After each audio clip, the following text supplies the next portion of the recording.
Minister of Finance, Malaysia, Chairman of Yayasan Hasanah, Managing Director of Khazanah, the Yayasan Hasanah Board of Trustees, members of the press, our esteemed speakers, ladies and gentlemen, it's my really great pleasure to welcome you all to this core panel session on people and society, strengthening from the bottom up.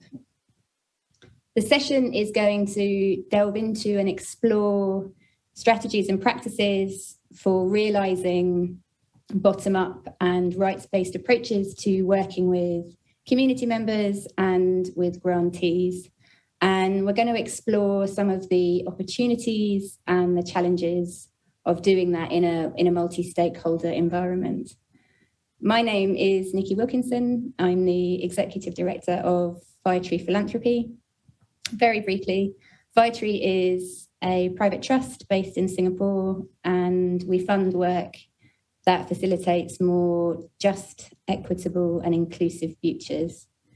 And one of the things we've really been working hard on and thinking about is not just what we fund in terms of locally led, community-led, intersectional work, but also how we ourselves can centre equity and trust and relationships in our own practice, in how we fund, and how we can be as accountable as possible to our communities and our civil society partners. We're a very new philanthropic entity, so it's very much a learning journey for us. So I'm so thrilled to have the chance to learn from 4 outstanding panelists today. And what I'm particularly excited about is that our panel bringing a whole range of multi-sector experience from government, academe, private sector, philanthropy, both within and outside of Malaysia. So please allow me to introduce our panelists. Please forgive me if I'm looking down when I read their bios. I want to make sure that I do justice to the very rich experience that each of them have. So to start with, please allow me to introduce Mr. Anshu Gupta, who is the founder of GOONJ, popularly known as the Clothing Man and the recipient of the 2015 Ramon Magsaysay Award. Anshu Gupta founded GOONJ with a mission to highlight some basic but ignored needs in the development agenda. He studied mass communication and also has a master's in economics and started off as a freelance journalist before quitting his corporate communications job in 1998 and initiating GOONJ. Under his leadership, GOONJ has taken the really alarming growth of urban waste and turned it into a tool to trigger large-scale work on various rural development issues. So using the discard of the cities and the effort and knowledge of the poor as a new resource for eliminating poverty. Anshu's work offers the world a sustainable economic model, and by prioritising dignity of the receiver and putting the decision-making back into their hands, Anshu's also added dignity as an important lens to define development for people. Anshu will talk more about GOONJ in his presentation, but needless to say that both Anshu himself and GOONJ as an entity has received national and international recognition for innovation, entrepreneurship, and public service. Anshu is both an Ashoka and a Schwab Fellow, and I think it's pertinent to just finish by reading the citation of the 2015 Magsaysay Award, which many of you will know is popularly known as the Nobel Prize of Asia.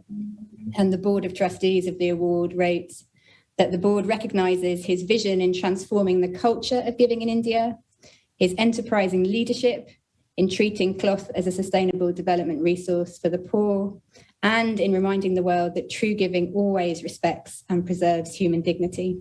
Anshu, welcome. It's lovely to have you on the panel. Next, please allow me to introduce Dato Dr. Hartini Zainudin, who is co-founder of Yayasan Chow. Dr. Hartini is a child activist in Malaysia who currently works for a local humanitarian organisation. She was also the Southeast Asia focal person for the UN Relief Work Agency, working on the plight of Palestinian refugees, and has previously worked for the Asia School of Business, as well as UNICEF Malaysia. She's co-founder of Yayasan Chow, which was formerly known as Nur Salam, and she's also vice president of Voice of the Children. which is a local NGO that does advocacy work, law, policy reform, and training on children's issues.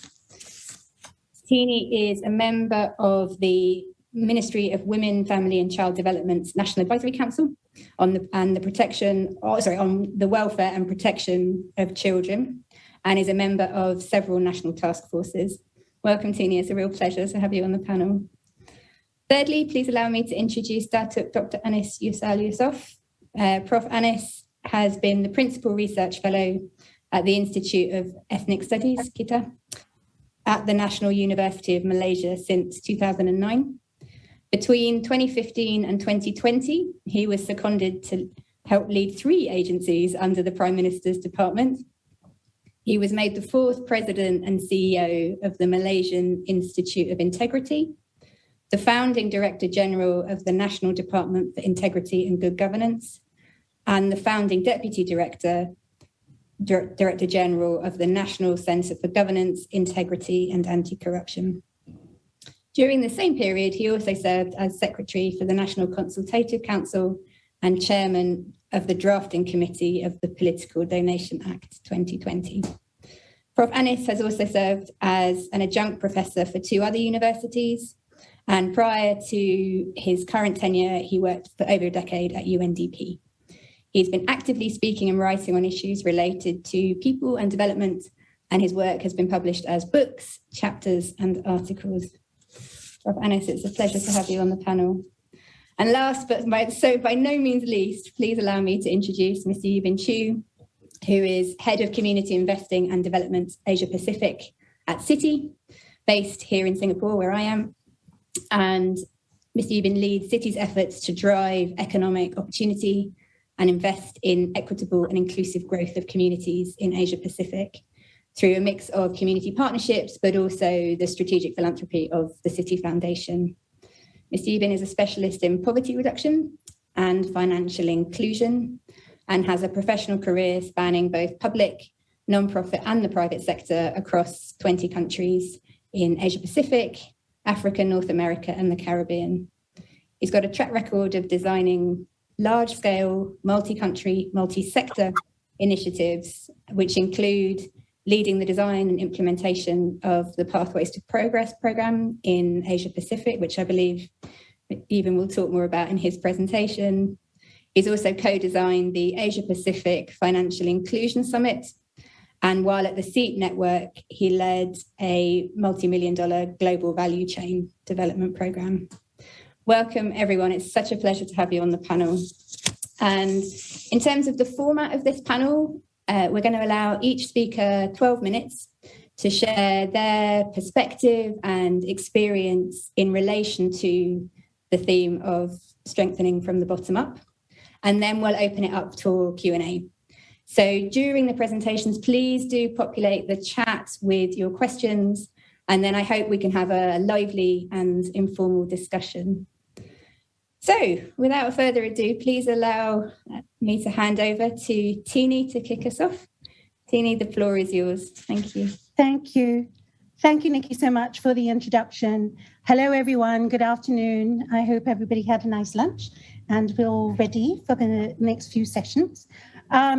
Before we delve into my presentation, I just wanted to say a couple of things. One is who we are as an organization. We are a child rights organization or CSO, nonprofit, working on the rights of children, but we also provide services to some of the most marginalized children in Malaysia, which include refugees, stateless, and migrant children. Having said that, there are reasons why we have sort of shifted our approach to working on programs and the way we do business in the work that we do. The first one is simply because fundraising is getting harder and harder. We're having to compete with all these different organizations, and sustainability is an issue. Second of all, because the work that we do involves very, very marginalized children and communities, we're finding it harder to also do advocacy and policy to include every child, to include ensuring that every child has access to basic rights and needs. And in theory, it's simple to say move from charity-based to needs-based to rights-based, and justice. But in practicality and implementation, it's a lot harder and it takes a lot of time. So what do we do with the children and their families in the meantime? And the third reason is simply because, innovation and practicality-wise, we're talking here about resilience, and resilience being the end goal is something that, means we have to change the way we look at programs and outcomes and goals. And so therefore, because we can't wait for things to happen, we're having to create our own ecosystem of child protection within the communities that we serve. So if we can move to the next slide, please. So I've sort of given you the overview of why we're doing what we're doing. So Yayasan Childcare, or YCK's goal is to address child protection issues amongst marginalized communities. And one of the key indicators that we have set to measure success is ensuring that every child, every young person who leaves our centers and our programs have some sort of track record and path towards job employability and upward social mobility. Case management, which is something that we are very proud of, is based on needs, and it's used as a framework to identify issues and sort of to design and implement educational and social protection services and tracking each child as they come through, different stages of programs and the work that they do with us as well. And like I said, the end goal, if the end goal is resilience, which is where we want to go, then it has to lead to jobs and life skills training. So we're having to pivot a lot of the work that we do with child and youth. If before we said it was for children under 18, we've gone back to our roots and saying, you know what? We're talking about marginalized children here. It has to go up to 21, 25, 28, because we have 15-year-olds who can't even read and write. So what are we going to do? And so we need to ensure that we provide and lay out the best options for children and young people to be the best versions of themselves using the skills and experiences that they gather through the programs in Yayasan Childcare. Next slide. So we're positioning our organization as a one-stop community-based, community-led children and youth center, simply because we believe that the best experts on child poverty, on child protection, are children and youth. If you want to know about what the youth wants and marginalized and poor children, abject poor children, ask them. And so we need to include them. We talk so much about wanting to work with the community, but we never really allow the community to give their input and to actually listen to a lot of the work that's needed and a lot of the programs that we need. But we needed to also ensure, given that the space and the funds and the resources that we have, we needed to sort of narrow down the kind of programs and protection pillars that we are working on. So we're looking at 3 for now: health, access to education, and alternative care, community-based for children. We want to make sure that community leaders, children and youth are equal stakeholders, not recipients, not beneficiaries, equal stakeholders that all bring the same value to the table. And again, if the goal is not just to look at just child protection, but to address the poverty because of the environment and the ecosystem that we're trying to create, then we have to do more strategic investments and look at different types of resources and expertise. And we believe that this is the community itself. And we believe that also we are an example of how community-based approaches can empower marginalized youth and children and their families to do their own citizen-led projects. Next. So what we're looking at health is to look at this program we called Madia's Gift, which is actually an incubation program that we intend to turn into a social enterprise. So the aim for next year is, like I said, to turn into a social enterprise that feeds back into Yayasan Childcare as a donor mechanism, as a funding and resource mechanism, but it also will provide, we hope, employment to marginalized youths and families, whether it's identifying who the sick children are. It will serve as a platform or as a conduit to connect medical providers, hospitals, doctors, specialists to critically ill children and patients and families. There will be tax exemption for donors for now.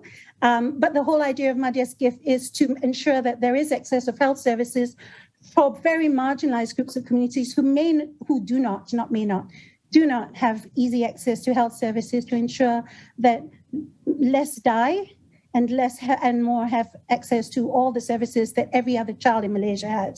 So it's about gathering funds, it's about networking, it's about services, it's about raising funds for those who need to have funds to have access to health services. It's in kind, and it's create this healthy ecosystem that starts in childcare. Next. Kafala.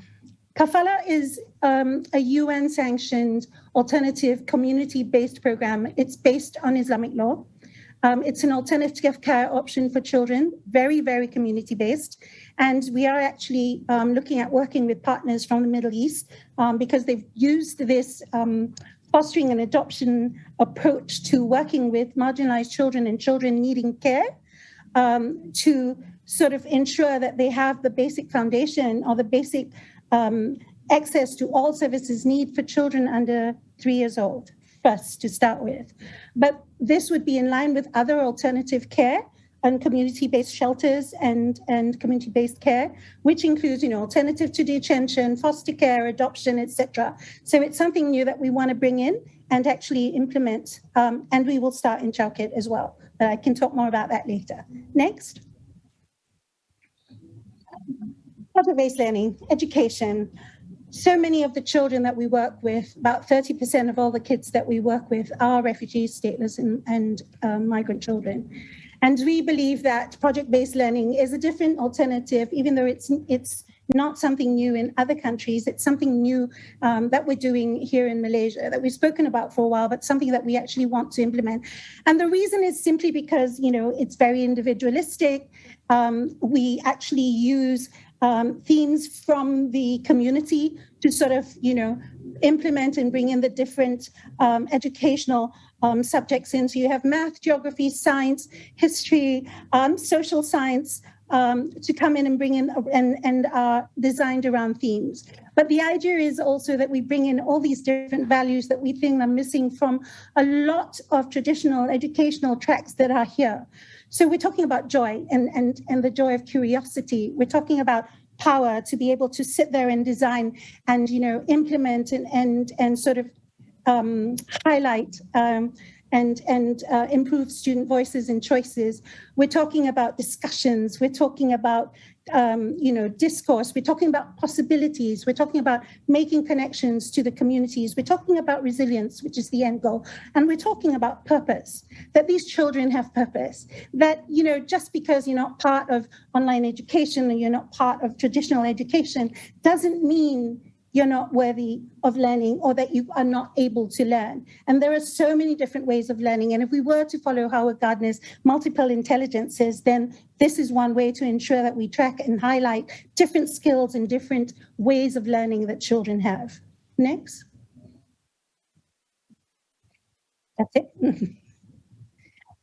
I guess that's it. That was sort of in the light. And so I'm looking forward to the discussion. But these are, like I said, the three different ways in which we're sort of presenting our programs and looking at ways in which it's community-based and community-driven. So thank you very much, Nicky. And thank you, everyone. Thanks so much, Tini. Gosh, there was so much there that I'm really, really looking forward to exploring more in the panel, particularly around things that I particularly took from that were in relation to the fundamental shift in how you're viewing young people and children as equal stakeholders, experts in their own lives, not as beneficiaries at the end of a process. So I really want to explore that more in the panel. And also likewise, drawing different types of approach from other contexts. So you talked about kafala and PBL. So yeah, really a lot to dig in there. Thank you for sharing that. I really appreciate it. Perfect. Okay. We'd love to move on to Anshu and to hear more about your thoughts, Anshu and GOONJ. Over to you. Thank you. Thank you, Nicky and all for inviting. And my next few minutes are going to be a lot of thoughts, and not just the thoughts, because all these thoughts are in action and there is evidence for that. That's what we are trying to do. And I think in the last 2 decades of our work, we are trying to just change the language and lenses. And that's what I'll try to do today also in this entire process. And because you guys also asked to understand the work on COVID response by GOONJ, there is a small video, which I think once we finish this, you can certainly run that. So this is a small series which I run on my Facebook, and there is also a 50-pager booklet which has come out of these thoughts, and I think and these are just thoughts to challenge the way we have been operating, because some of the things which we are saying, that who is poor? Are the people poor, or people are financially poor? How do we have the guts to say farmers are unskilled? Farmers have come out with 10,000 different variety of rice or maybe more, but they are called unskilled, and people like me and you who can draft a paper for, and speak for 10 minutes on farming, on agriculture, we are called skilled. What is slum, or what is community? What are these lenses which need to change? So these are just a process of changing the thought process, because this thought process or the language, because language ultimately is governed by the thought process. So some pictures, and some of these pictures are coming from India, but because that's what our workplace is. But do remember that it's not the story of India only. It is the story of half the world and maybe more. And COVID has certainly proved that how equal we are in terms of responding to a disaster, and how miserably we failed, to be honest. So this says that about to offer another blanket on a shrine, I noticed the person shivering outside. If business plans could change the world, the business guys would have done it by now.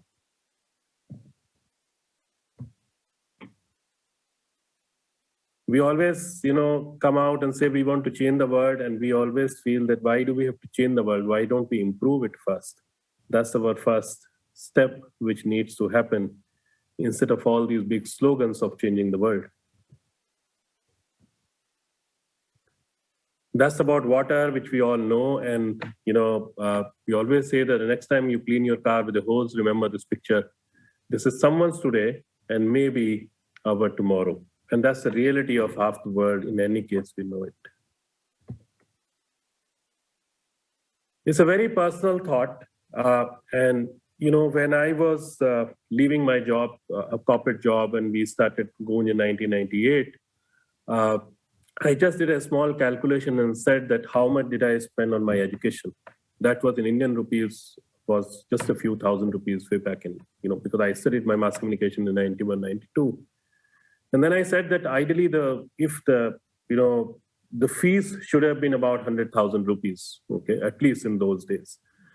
Then I looked back at my, myself and said that if this fees was even 30, 40,000 rupees, was it possible to pay, for my beautiful middle-class family, and an honest middle-class family?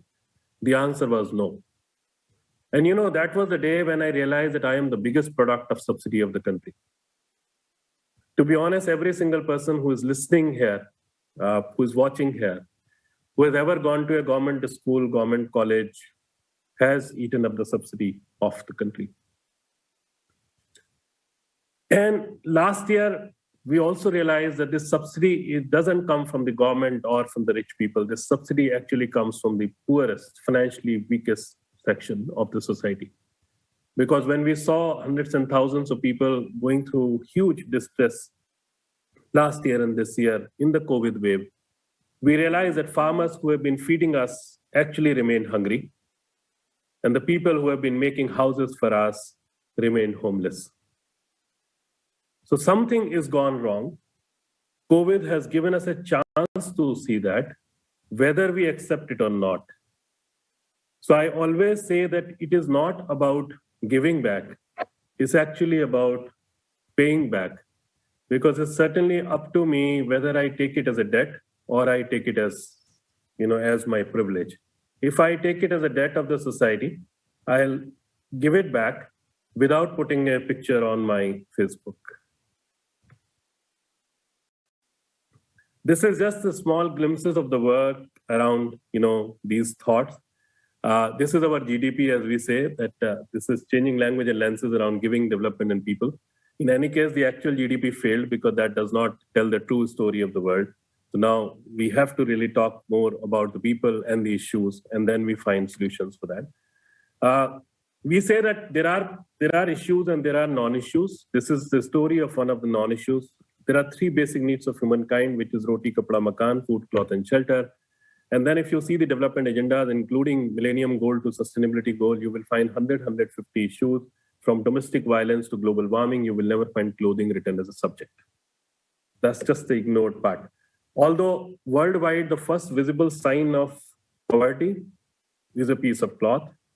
You, even on the basis of cloth, you decide whether the person is literate, illiterate, cultured, uncultured, educated, whatever you decide on the basis of cloth, and that is ignored. So in my college days, I was roaming around on the roads of Delhi. Suddenly I see this rickshaw. In Hindi, it says Police Seva Lavares Lash Ke Liye, which means a person who picks up unclaimed dead bodies for the local police. I spent many days with the family, early morning till late night. And that's where I saw the slums first time. That's where I saw the footpath, the life on the footpath first time. And we also saw how we ignore the very basic subject, which are so important for the entire world. So this person used to pick up unclaimed dead bodies. For every dead body, he was paid 20 rupees and 2 meters of white cloth. 20 rupees was just $0.25. And while spending time, he actually said that in winters, his work goes up. Many times he has so much of work that he cannot handle it. And winters, he used to pick up 10 to 12 dead bodies in a cycle of 24 hours. In the summers, it used to be 4 to 5. And imagine winters are never considered a disaster. Now in the climate change part, we have started at least talking about it. And so for years, I kept thinking that it is the cold which is killing people. But that one day I realized that if the cold kills people, I would have died, because in the same temperature I survive, someone else dies. It's not the cold, but it's lack of clothing. And clothing has been an absolute ignored subject. He had a little daughter, that's our daughter, but his daughter, who was just 4 or 5 years old, little girl, who actually gave the most shocking statement in Hindi, but I'll translate. She said that when I feel cold, I hug the dead body and sleep. It does not trouble me. It does not turn around. Extremely shocking. And for my urban lenses, I always felt that dead bodies are cold because I was not understanding the compulsion of it. Now, this is a true story of hundreds and thousands of people. We all are looking at those pictures of the migrants all across the country now, at the borders, and in extreme winters, how and what they're going through, just because we have ignored many, many issues. We started working on it, but we said that we will change the language around it. First, we need to understand that there are wrong patterns of giving. So anyone who is giving second-hand material must understand that we are actually not donating, we are discarding. But if we discard it like this, it will be of no use. But if we discard it with some dignity, if we give it with some dignity, it can really become useful for people. So we said that it has to turn from discard to dignity. People must get what they need, because one of the biggest problems with the donation mindset is that you give what you have, you don't give what people need. In any case, charity needs to be challenged, because we always feel that charity kills dignity of people. And without dignity, you cannot talk about development. Right? And I'm talking about a sustained charity. We said it's not about donor and beneficiary, it's about a stakeholder, because every single person in every single good work brings something. If I give time, I am a donor. If the community gives time, community is still a beneficiary. If I give an opportunity, I am a donor. But if the community gives an opportunity to us to work in their places, they are still beneficiaries. That language has to change, because if time is important for me, time is important for that particular person also for whom we are trying to work. So all of us are a stakeholder. None of us is actually donor or beneficiary. That mindset has to go somewhere.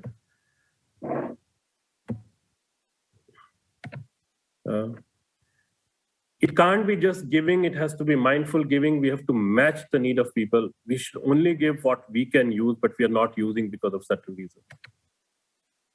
And we said that we should not wait for earthquake or floods to work, because poverty is an ongoing disaster. And what we did in this entire process, a major initiative came called, we used to call it Cloth for Work, now it is called Dignity for Work. So the whole idea is that all these second-hand goods last year, in the last few months in the COVID phase, we dealt with almost about 17 million kgs of material, new and old, all kind of material. So all your old material, used material, cloth, utensil, footwear, furniture, old taps, windows, whatever, comes to us. It goes through a very rigorous process of matching the need. Worldwide, it has been a part of the charitable thing. You give it away. We said that we will not challenge the dignity of people. It will become a currency for us. So the material comes, it goes through a sorting process. Then we go to the villages. Villages or the community decide their own work. So one village will say that we have to work on the road. Someone else says that we have to clean our water body. Someone makes a bamboo bridge. With their own wisdom, with their own hard work, with their own resources, they work. And after a few days of this work, they receive this beautiful family kit, which is actually made of the second-hand goods or the retail chain wastage of the cities. So it's a huge urban underutilized material channelization process. Just see some glimpses before I close. They are the decision maker. We are not saying that every village will have a road. The village will decide whether they need a road or a bridge or a bamboo school or they just have to clean the pond. And then they work on it. Some of the work on water, 100% local resources, no machines, because 600,000 villages in India, we can't wait for the machines to happen or the technology to happen. And in any case, as I always say, roti.com, bread.com does not provide roti to people, does not provide bread to people. It's the people who provide bread to people. Some more work. Just to give you glimpses, so even in the pandemic time when the country was closed, we were able to repair or make about 300 kilometers of village road in the last 1 year. And the currency is your second-hand goods, which is otherwise a charitable subject object, and money is for the logistics of it. And the best part about these efforts is that, when you make it, you maintain it because there is a sense of ownership. You're not making it for an NGO or a contractor or the government. You're making it for yourself, and the subject or the issue is chosen by yourself.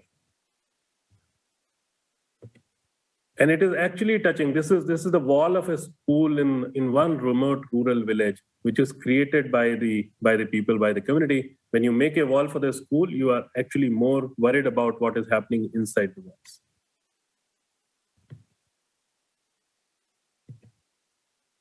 So this is my last slide, just to say that once you start treating people as a stakeholder, once you stop using the demeaning words like donor and beneficiary, and you understand that everyone has something to give and everyone ultimately gives, you can have large number of new currencies. So if you see this picture, when we see the first picture, we will call them beneficiaries, unskilled, uneducated. And I always wonder that if people can create such beautiful wealth, how can we call them unskilled?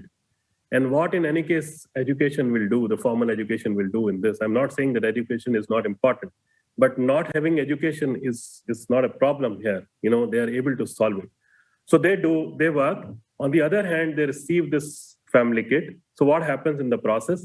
The barter economy is revived with many new currencies. On one side, the currency is urban underutilized material. On the other side, the currency is rural wisdom and their resources and their hard work. Right? Then the Shramdan, which used to be community labor, is up and running now at a very, very very large scale. Decision making is gone in the hands of the last people, and money ultimately remains a currency for the logistics of it, because you have started valuing other currencies like wisdom and labor and material. So we deal with almost 8 to 10 million kgs of material every year now, about 1,400 people across the country in parts of 27 states. And the idea is up and running for replication anywhere in the world. Thank you very much. And if the time permits, please run the video on that COVID response. That will give you more glimpses.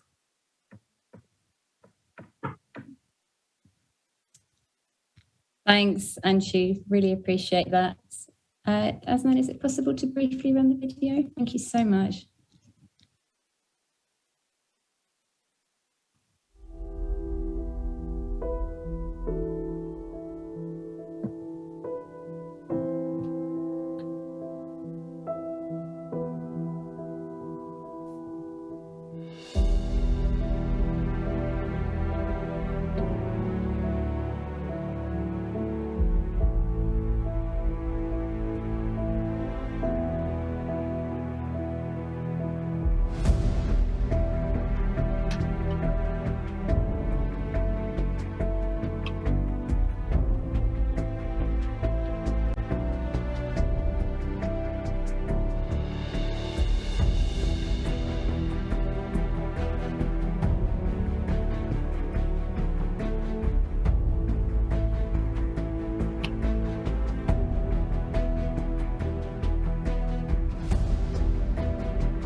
Wonderful. Thanks so much, Anshu.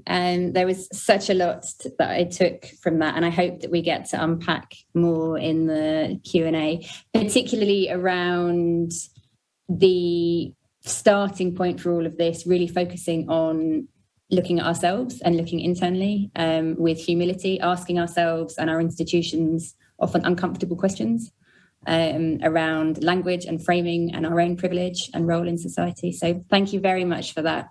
I'd love now to move on to Prof. Anis and hear your thoughts. Prof, the floor is yours. Thank you. Thank you very much, Nicky. I must first congratulate Anshu and Hartini for that great, amazing work they did for the people.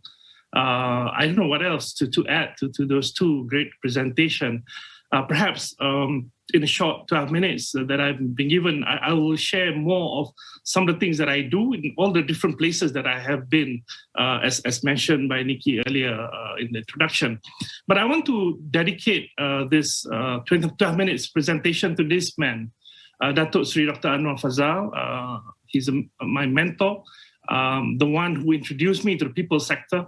When I first joined the civil society movement back then in 1990, I mean, he is known in Malaysia as probably the grandfather of the civil society movement, created so many different groups in the country. But I remember one interview by a foreign journalist who asked him a question, what would be the most important things in your life? And he answered, the journalist, he said, there are three things important to me. The first is people, second is people, and the third is people. It's always, to him, is people. And that somehow got infected and in everything that I do from the time that I was working with UNDP and until now, it has always been people. And I've been focusing on two main areas of work.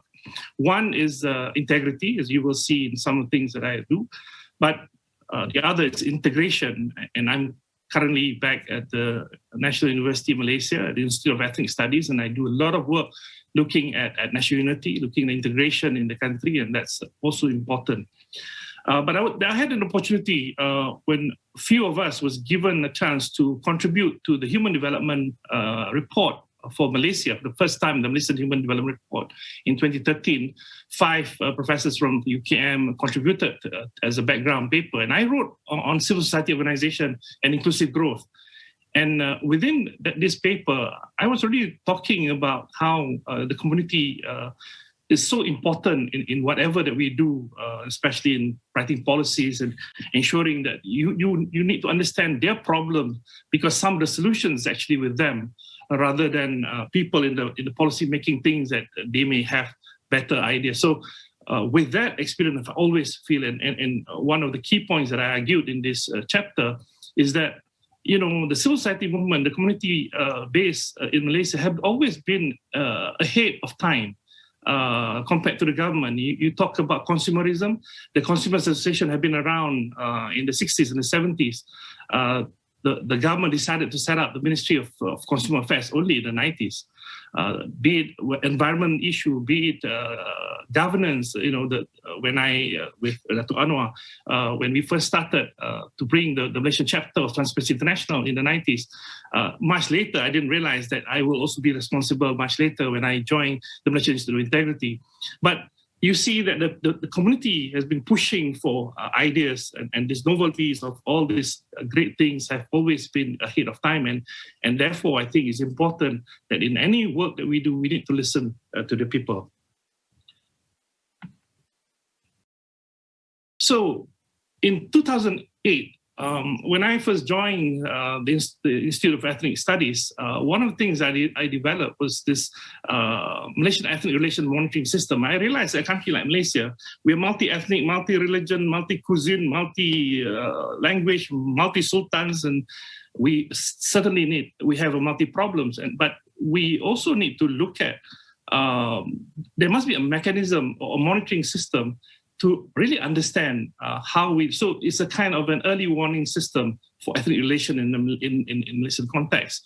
So this particular work I piloted in 20 parliamentary constituencies based on this conceptual framework, looking at 3 components: the quality of life of the people, the government policies for the people, and ethnic relations. So basically getting the feedback. And in terms of quality of life, I look at these 8 particular indicators from income, housing, education, health, transport, communication, environment, social participation, and safety and security. So it's a feedback mechanism where we ask people within this 3 component, and I put it on the dashboard. And of course, when I started to do this, that's also the time that the new economic model came out. And the newspaper reported that people's feedback vital to success of policies. But I started this much earlier than that. But this is the dashboard of what I call Kita Mesra. Kita is short for Institute of Ethnic Studies, and Mesra is the Malaysian Ethnic Relation Monitoring System. I think I must be the only social scientist that have a kind of a patent for this trademark. And what we're trying to do is to really understand what people are saying on the ground, rather than what the politicians or the political masters are trying to do what people think. So when we go on the ground in 20 parliamentary constituencies, you can see that on the map there, basically the location of all the places where I did this study. And then you can do a kind of correlation. But the question, the first part, as I mentioned in the framework, which I mentioned earlier, it was about questions on quality of life, like whether they have enough money, whether they have a surplus of money to keep in bank and whatnot. And the question in terms of related to policy are whether the government policies are what they need. Are those the kind of things that will help them? So you really get a kind of feedback of what people think is necessary for them. But the ethnic relation component is the one that I want to share with you. And we don't ask what you think is at an ethnic relation level in Malaysia, but we ask, in the last 1 year, how often have you, or at least socially visited or have a conversation with someone of different race, visited someone of different religion? And this is a real issue. And to my surprise, if you can look at the data, numbers of people, the answer that is very positive, which is green, that means these things occur, these things happen.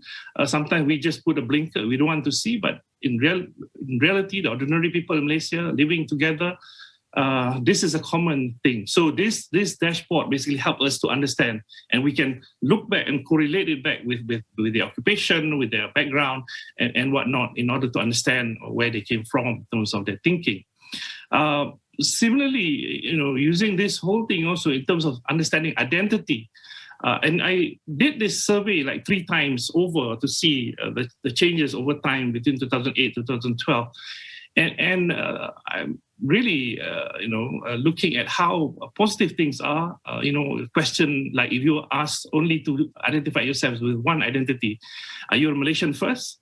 Or are you by your race or by your religion or by the state where you came from? And majority, you can see that by the 3rd time, I got almost 40% of them said that they are Malaysian first. So I'm sure the younger generation will associate themselves as Malaysian more. And this is important. It's so vital for policymakers, people in National Unity Department, or people who are dealing with integration must understand what people are saying on the ground. And this is an example of how this thing is so important, that it helps us to understand, and you can address the problem where it occurs. If there are some conflict between different race, you should know and address it where they are. So it's a sprinkler system rather than people playing this firefighting mode, that going after the problem. So basically, in short, this is a dashboard for social cohesion, so that you have an overview about what things are on the ground and why this feedback is so vital for us to write good policies and for us to address problems. In 2015, when I moved to the Malaysian Institute of Integrity, I decided to use the same kind of concept, but we need to look at it from integrity perspective. So there's integrity monitoring system. There was a kind of a perception studies which we did, and it's an index that we developed. If you see the one on the right side, these are the data, the numbers from the index that we've churned out based on the survey on the ground, and we put this data so that we can correlate with what are the programs and what are the activities that are being done by the states. So we can tell straight away some of the states, look, you're not addressing these red areas. These are the problems in that particular state in terms of integrity issues. Why are you just doing things, focusing on certain things? So we look at the category, we look at the types of programs, and most of the times, of course, people tend to just do simple program like seminars and seminars. I think seminars alone, this talk shop is not going to solve the problem, because when you get feedback from people, you need to do you need to come up with a better intervention modality in order to address the needs of the people. So again, this is another way of how we monitor, and really not just looking at the actual data, but we also look at real data. And these are data from divorce cases, from crime cases, and we monitor this and look at that in terms of what people are saying and what are the problems on the ground. So this is, I think a way for us to really move forward. In 2016, while I was still at Integrity Institute, I developed this community integrity building, a very interesting project which we did. We piloted in 3 council, the Subang Jaya, the Majlis Perbandaran Melaka, Majlis Bandaraya Melaka, and a local district office in Ajil in Terengganu. This is is a locally driven approach which involves learning about the community needs. We need to understand what are their needs. It is aimed to support citizens and local government in ensuring that integrity works in the areas. So I call this as a closing the loop, basically, because it's a feedback from the people, and it helps us to really understand where the problems are. And you'll be surprised that although for this pilot, we look at 3 main things: waste collection, drain cleaning, and grass cutting, because these are all being outsourced to private sector. So local council normally, in the past, they used to do this themselves, but during this particular period, moving now that they privatize all these services. And this private company can bribe the officers in some of this council for them to not come and collect, for them not to clean up the drain, for them to not do what they're supposed to do. So I've got a message that time is almost up. So you can see before, during, and after, and the community are the one that helps to report, and therefore actions being taken. Quickly, the third part, when we're developing the National Anti-Corruption Plan, similarly, because we need to understand where the problems are in identifying the priority areas, we conducted foresight. We look at the future scenarios. We engage the people, ultimately the people, and many different roundtables discussion that gave us the input. Plus, of course, the actual data. We look at sectors prone to corruption. This is real records from MACC that we got. And this is important. The baseline must be, while we look at what people are saying, we have to look at the data in order for us to come up with good planning, and we can see some impacts that we have made by ensuring that these things are all done accordingly and monitored. My last slide. Basically, the word listen in Chinese, if you look at the character, it doesn't just have that part where it shows the ears. Listen in Chinese also talk about using the eyes, using the heart. I think the whole process of people and society, that the people in the position of power must listen with their eyes and heart, undivided attention, because the people have the solution. And I think we have to give to the people much more than what some people may think they know.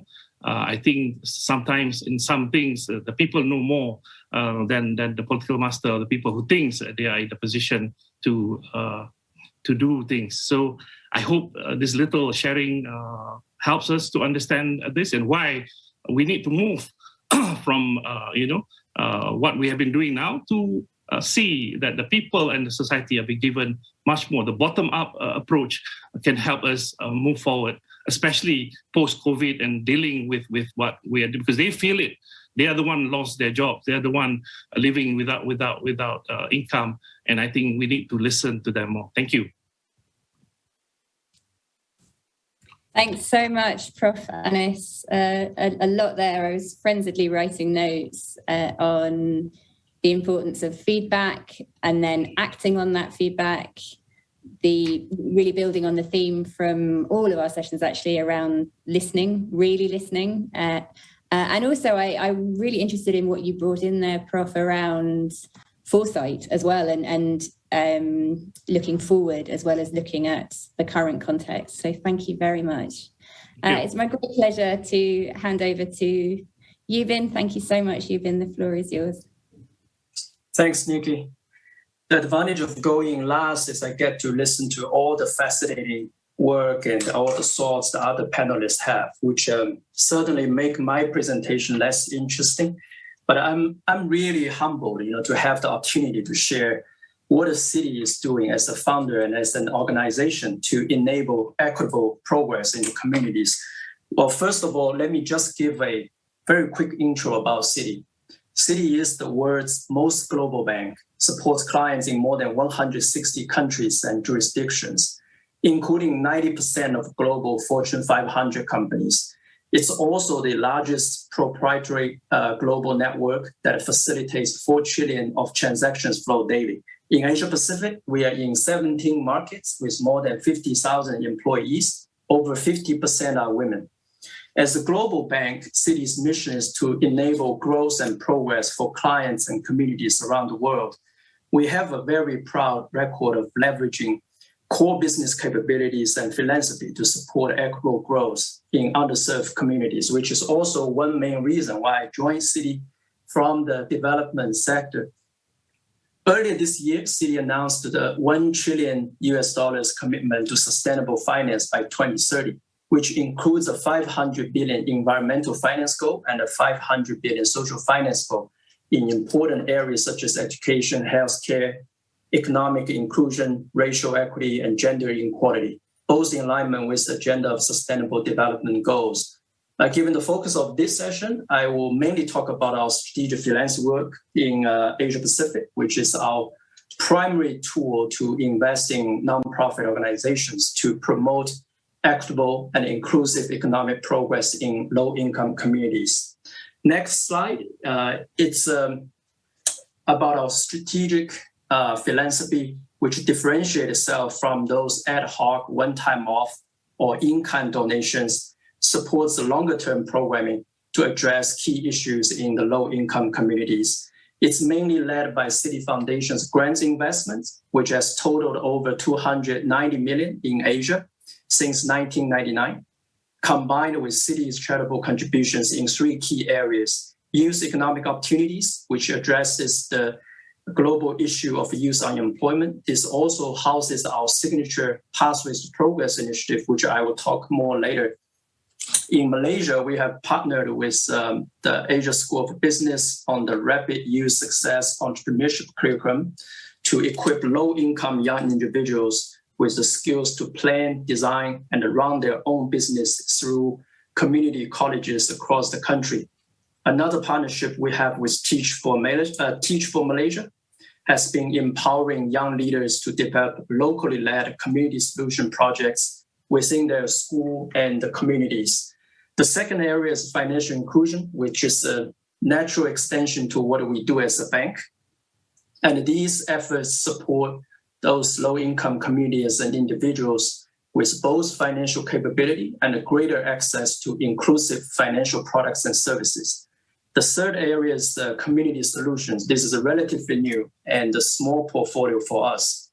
It brings together stakeholders to develop and scale solutions to the most pressing challenges confronting the communities. For example, we have a new program with Resilient Cities Network to work with 8 cities in Asia to support SMEs in the context of urban resilient recovery. And Malacca is one of the select cities. To give you a sense of our portfolio in Asia, the annual community investment budget is now over $30 million, and over 70% of our programs fall under youth economic opportunities, 18% under financial inclusion, and 12% under community solutions. Next slide.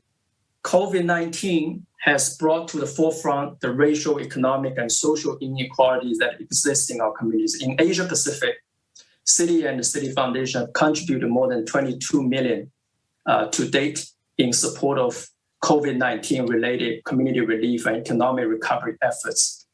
Citi's support is used for the most vulnerable and the marginalized communities across the region, including families below the poverty line, women at risk, and the migrant workers.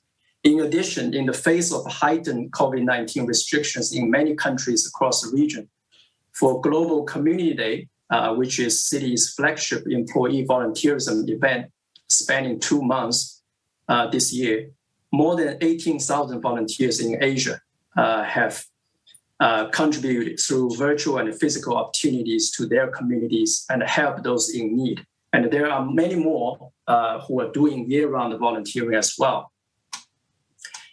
Next slide. In September last year, in the midst of the pandemic, recognizing the pandemic was worsening youth unemployment crisis in Asia, we announced our expanded 2023 Pathway to Progress commitment in Asia as part of the global initiative. At its heart is a collective commitment of $35 million in philanthropic investment from Citi and the Citi Foundation to advance economic opportunities and employability for youth from low-income and underserved communities in the region. In addition, the bank will also offer 6,000 jobs and 60,000 job skills training opportunities for young people at Citi by 2023. When it came to strategize this commitment in the midst of COVID, we knew we needed to change our approach because the world itself demanded it. The pandemic brought with it a myriad of challenges that dramatically impact the global and the local economy. Around the globe, and I think the same in Asia, the cause for justice and equity has grown louder and more urgent than ever, especially as young people, particularly young people from disadvantaged backgrounds, continue to bear the brunt. So we've made 3 strategic moves to our funding approach. First, applying a diversity, equity, and inclusion lens to all of our grant making, how we evaluate our community partners in funding requests, as well as how it's incorporated into programming. Traditionally, when reviewing a new grant request from an NGO, we typically look at 2 things. First, NGO strengths, including the organization's financial health, leadership, and governance. And second, programmatic strengths, organization's expertise, program design, effectiveness, impact measurement. Now we add a third lens, which is the DEI lens. We look at the degree to which the organization is proactively advancing DEI, including through its hiring practices, board composition, procurement practice, programming, as such. These questions are incorporated into our due diligence process and grant applications.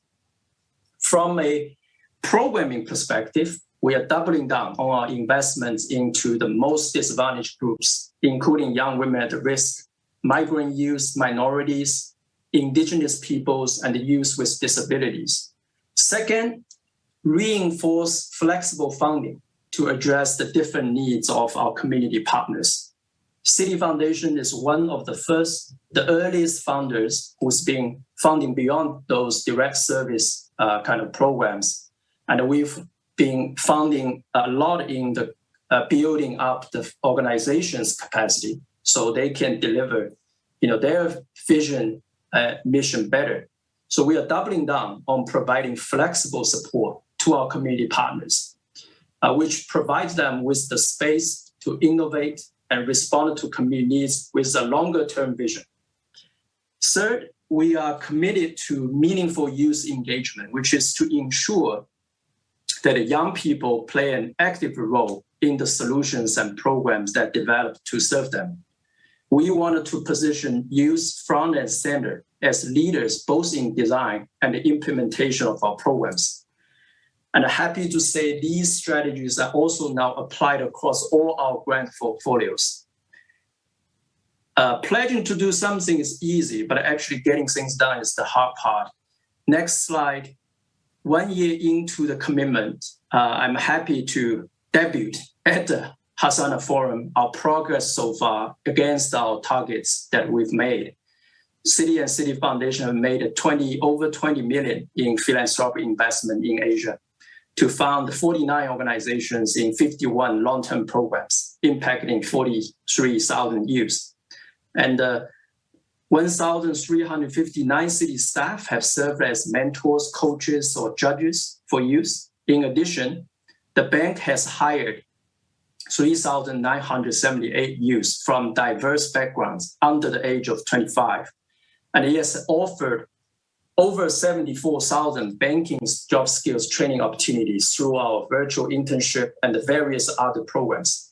Well, it's a good start, but we wanted to hold ourselves accountable in delivering our commitment. Next slide. This will be the last one. I just wanted to share a little bit about our regional flagship program, which is a key part of the Pathways Initiative.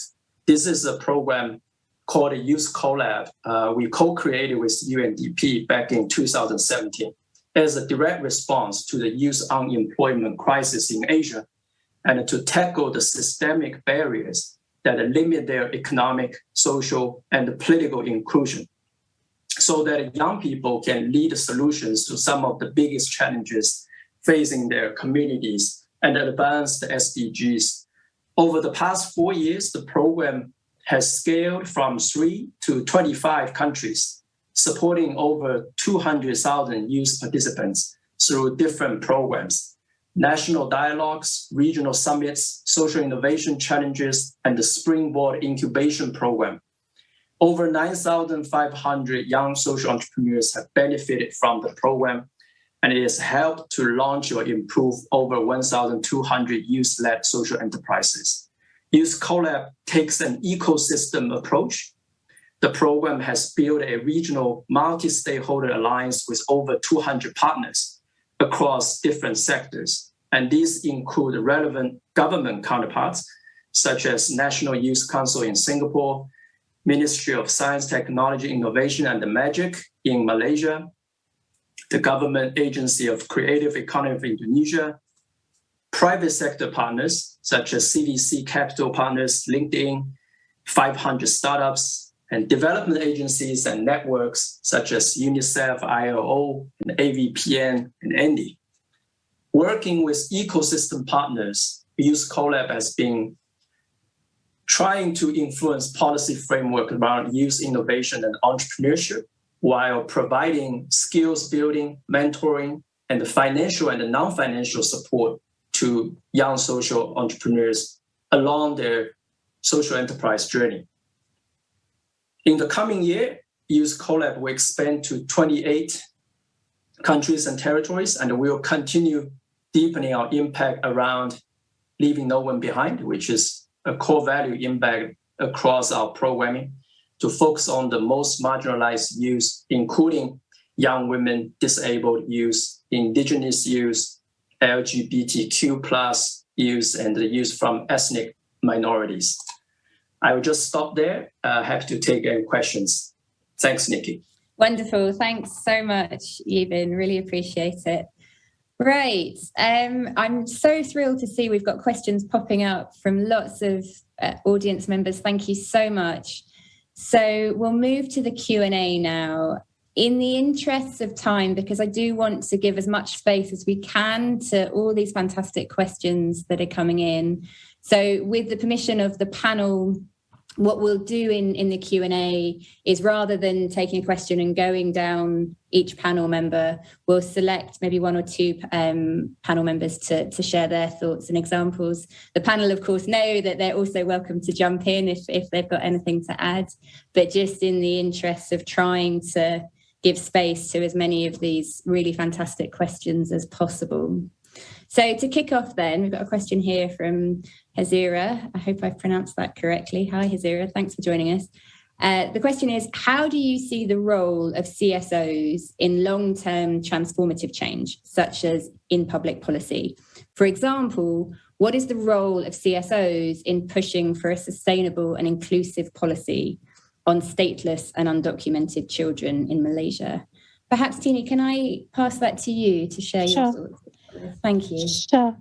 I think the role of CSOs in Malaysia, well, anywhere around the world, is really, really important because we are closest to the communities and because advocacy is very much a big part of the work that we do, especially if we're talking about the impact of excluding stateless refugees, migrant children, and youth. So I think we have a duty and obligation to do three things. One, to hold the government and policymakers accountable, to including all children within the state, to have equal access to all the services and basic needs, let alone, let's not even talk about upward social mobility. So we have a duty and obligation to hold the government accountable and policymakers. That's number one. And that is something that is ongoing that needs to happen, right? And we need to show the benefits of including everyone in it. That's one. Two, we have a duty and obligation as well to amplify and allow the space for stateless children and marginalized children and youth to speak up for themselves. So giving them the tools to advocate and speak up for themselves, because how long are CSO going to speak up for marginalized groups? Three, it's to network and to also sort of find like-minded activists, other CSOs, community leaders, policymakers lobbying for change to ensure that everybody has equal access to all rights and services. So that's in a nutshell. Thanks, Nicky. Nicky, can I add to Tini my number 4 to her 3? Yeah, I think the other thing important is that I'm glad the question asked and used the term CSO. For a very long time in Malaysia, I think we've been using this NGO, which to me give a very negative connotation, non-government organization, as if government is, then government becomes a non-people organization. You know, I think we should stop using this NGO thing, because that in itself, people in government will look at NGO like this as anti-government kind of group. So in order to educate, because this cultural change, when I was in the government, it took me quite a long time to get friends to realize that, look, we need to engage with the civil society. When I opened up the office, the PM's office, when I was with the National Center for Governance, we invited people from society to come and engage and talk to us about how do we address corruption issues, for example. Some friends in society, were shocked. Never before. Some of them, first time ever, they walked into premises office. So I think that use of the term is important to change, so that then you build trust. And civil society must also not just be confrontation. You must come with ideas and some work solution of what we can do together. Therefore, then we can work and get the support from both sides. Thank you. Thank you, Prof. Anis. Thank you. Nicky, can I add a very simple sentence on this NGO thing? I think my whole issue is that why should the identity start with what we are not? I mean, that is the reason this word has to go. That's right. And no other sector talks like that at what we are not. Thank you, Prof, for picking it up. Yeah. So the importance of language comes through really clearly there. Thank you all very much. So 4 really fundamental points coming through there. Thank you so much. I've got a great question here from Kevin Rohan Thomas. Hi, Kevin. Thanks for joining us. And it says, in what ways can we manage the power imbalances when we work with marginalised grassroots communities? How do we identify our blind spots and check our biases in the way in which we engage? Are there certain no-nos we should be very clear about when engaging with communities? Perhaps, Anshu, can I pass that to you to start with, please? Let's repeat the sentence once. Sorry. In what ways can we manage the power imbalances when we work with marginalised communities? How do we identify our blind spots and check our biases? It's I tell you what, one exercise which I do in a lot of seminars and now webinars, I ask people to come on the stage and say that you speak for 5 minutes, and many times in that part, you have to use the word donor and beneficiary. Okay. Every time people have done this exercise, they say donor and they say beneficiary. So the donor is up, beneficiary is down. and then you go to the community and talk about equality. Mm-hmm. That's a fundamental problem with people like us who are not understanding that those people have never come to us to ask for something. They have been living, they have been organizing their festival, they've been organizing their life. They are the best, fund management people, because in the limited resources they can do a lot. Okay. Now I was just looking at a question on Jugaad, and I think I'll relate it to it. So there's this question on Jugaad that that's people call it frugal innovation and all that kind of thing. But I always feel that Jugaad itself is a very undignified word or a thought process, because if we are doing an exercise or innovation in our universities, in our colleges, that is called innovation. But when the community innovates something, you call it Jugaad, and you think that by hook and crook they are just trying to do it. Although that is the wisdom. That is what comes from very simple thing, that people are trying to solve their own problems, and that's the solution of those problems. It's not like us that we find a solution and then try to look for a problem. Mm-hmm. Okay?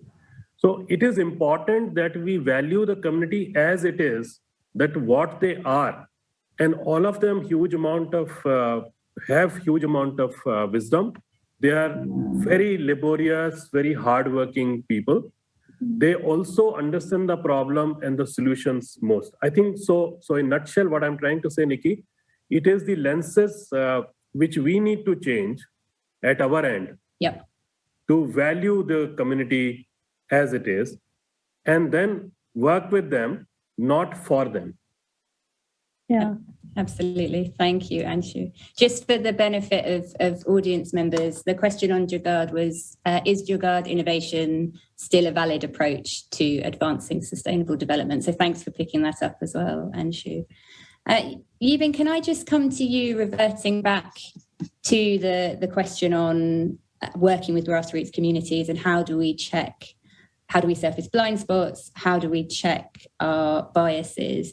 Because in your case, for Citi working for a funder, as in often in many funders, including Firetree, you're perhaps a step removed from direct work with a grassroots community, right? So how within Citi are you going about kind of checking those blind spots and surfacing those biases? You touched a little bit on it in your presentation, thank you. But perhaps would you be able just to speak to that a little bit more, please? Yeah, totally. This is a very interesting question.